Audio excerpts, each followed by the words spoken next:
Hello everyone, कैसे हैं आप सब लोग। आई होप सब अच्छे होंगे। आज हम कवर करेंगे unit 2 that is accounting and auditing. इसका एक बहुत ही इम्पॉर्टेंट टॉपिक कवर करेंगे that is classification of goodwill. This is about me, so let's begin. Classification of goodwill is basically of two types. One is accounting classification and the other is zoological classification. Accounting में purchased goodwill और self generated goodwill आता है। Zoological classification में dog goodwill, cat goodwill, rat and rabbit goodwill. First of all let us understand what is meant by goodwill. Goodwill is an intangible asset क्योंकि इसका कोई physical existence नहीं होता, arising in the course of the purchase of one business by another business. It is symbolic of the non monetary assets. आपने ये features याद रखने हैं, इनटैंजिबल होती है, नॉन मॉनेटरी होती है, क्योंकि ये तो रेपुटेशन है बिजनेस की। यस, तो इसका कैश से कोई लेना देना नहीं है, तो नॉन मॉनेटरी एसेट है। और अनआइडेंटिफाइबल एसेट है क्योंकि आप इसकी कभी एक्यूरेट वैल्यू निकाल ही नहीं पाओगे, ये कोई इसका टैंजिबल एग्जिस्टेंस तो है नहीं। So it is unidentifiable asset and it cannot be separated और divided from its parent entity.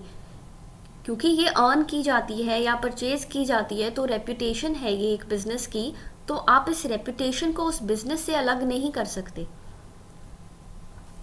Now let's come to the accounting classification that is. अच्छा, एक और बात याद रखना, गुडविल हमेशा किससे अटैच्ड होती है? सुपर नॉर्मल प्रॉफिट से।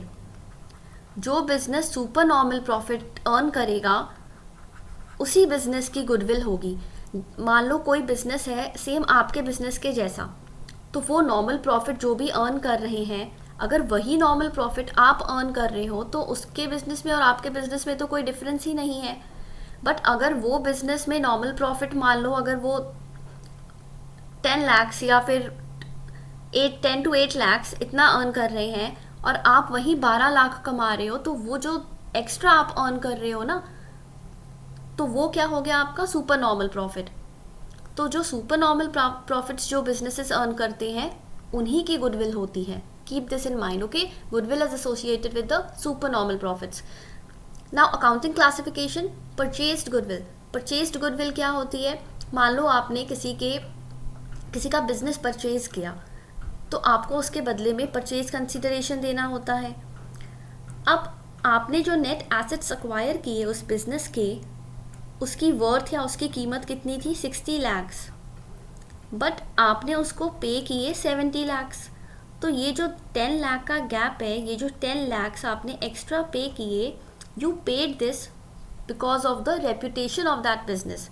आपने उस कंपनी की गुडविल के लिए कुछ एक्स्ट्रा पैसा दिया और अकॉर्डिंग टू अकाउंटिंग स्टैंडर्ड 26 आपको ये 10 लाख अपने बुक्स ऑफ अकाउंट्स में शो करने पड़ेंगे, क्योंकि आप एसेट में तो दिखा दोगे कि 60 लाख के एसेट आए, ठीक है, और जब पेमेंट साइड में दिखाओगे तो 70 लाख होगा, तो वो 10 लाख का गैप आप शो तो करना पड़ेगा आपको। तो इसीलिए हमें purchase goodwill books of accounts में या बैलेंस शीट में शो करनी होती है। सेल्फ जनरेटेड गुडविल हमें नहीं शो करनी होती। आपने ये अकाउंटिंग स्टैंडर्ड नंबर याद रखना है, अकाउंटिंग स्टैंडर्ड 26। और एक इम्पॉर्टेंट बात ये याद रखनी है कि सुपर नॉर्मल प्रॉफिट्स के साथ एसोसिएटेड है, okay. First is dog goodwill. A dog is an animal that develops a fondness for its owner and not the place. मतलब डॉग हमेशा किससे प्यार करेगा? डॉग किसके साथ रहना पसंद करता है? अपने ओनर के साथ। तो वो कंपनीज जिनकी डॉग गुडविल होती है, उनके कस्टमर्स उनके ओनर्स के साथ रहना पसंद करते हैं, या जो उसकी जो मैनेजमेंट होती है, जो उनके लीडर्स होते हैं, वो उससे अटैच्ड होते हैं। वो प्लेस से अटैच्ड नहीं होते, वो ओनर से अटैच्ड होते हैं, okay. Similar behaviour is portrayed by consumers of an entity with dog goodwill. The customers rely on the management and leadership of the company. They see value in the company because of the people chairing its position. जो लोग उस company को चला रहे हैं उन लोगों में लोगों का विश्वास होता है, कस्टमर्स का विश्वास होता है, इसीलिए वो ओनर्स के साथ अटैच्ड होते हैं और उसे क्या क्या कहा जाता है, dog goodwill. Such consumers will be likely to move their preferences to the location of the company leaders. मतलब जहाँ पे लीडर्स जाएंगे वहीं कस्टमर्स भी जाएंगे. Thus, the leadership of a business drives the dog's goodwill. Clear? Next we come to cat goodwill. Cat क्या करती है, आप खुद बताओ. कैट क्या करती है? कैट को किससे अटैचमेंट होती है? लोगों से होती है या प्लेस से अटैच्ड होती है? ऑब्वियसली प्लेस से अटैच्ड होती है.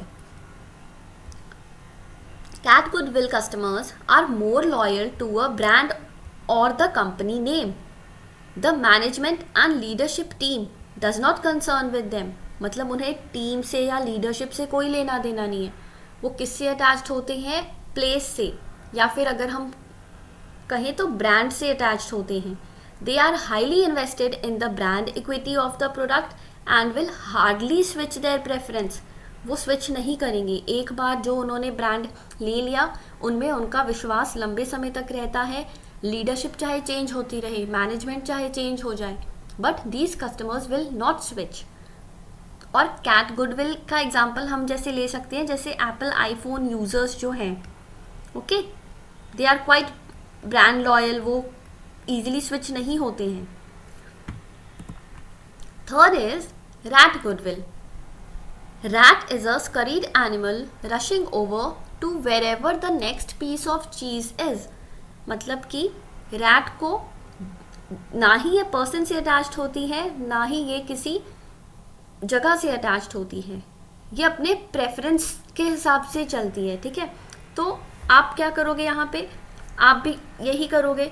जो आपको चीज़ कस्टमर को इन्फ्लुएंस करेगी, ठीक है, वो आप ले लोगे. तो रैट में क्या है? It does not care who is putting out the cheese और वेयर इज इट. वेयर मतलब कि प्लेस, हु मतलब कि पर्सन. तो ये ना ही प्लेस से कंसर्न है, ना ही पर्सन से कंसर्न है. In other words, such consumers do not play favourites either in the management और in the brand. It is valueless. इसकी कोई वैल्यू ही नहीं है. It is fickle and vulnerable. इसे ना हम फ्यूजिटिव भी कहते हैं. फ्यूजिटिव का क्या मतलब होता है? Staying for a short time, जो सिर्फ टेम्पररी है, थोड़े समय के लिए है, कभी इधर कभी उधर, उन्हें किसी से अटैचमेंट नहीं है. ओके, शॉर्ट टाइम के लिए. और फिकल का क्या मतलब होता है? One who always keeps changing mind. जब आप कॉन्स्टेंटली अपने माइंड को चेंज करते रहते हो, तो याद रखना रैट गुडविल इज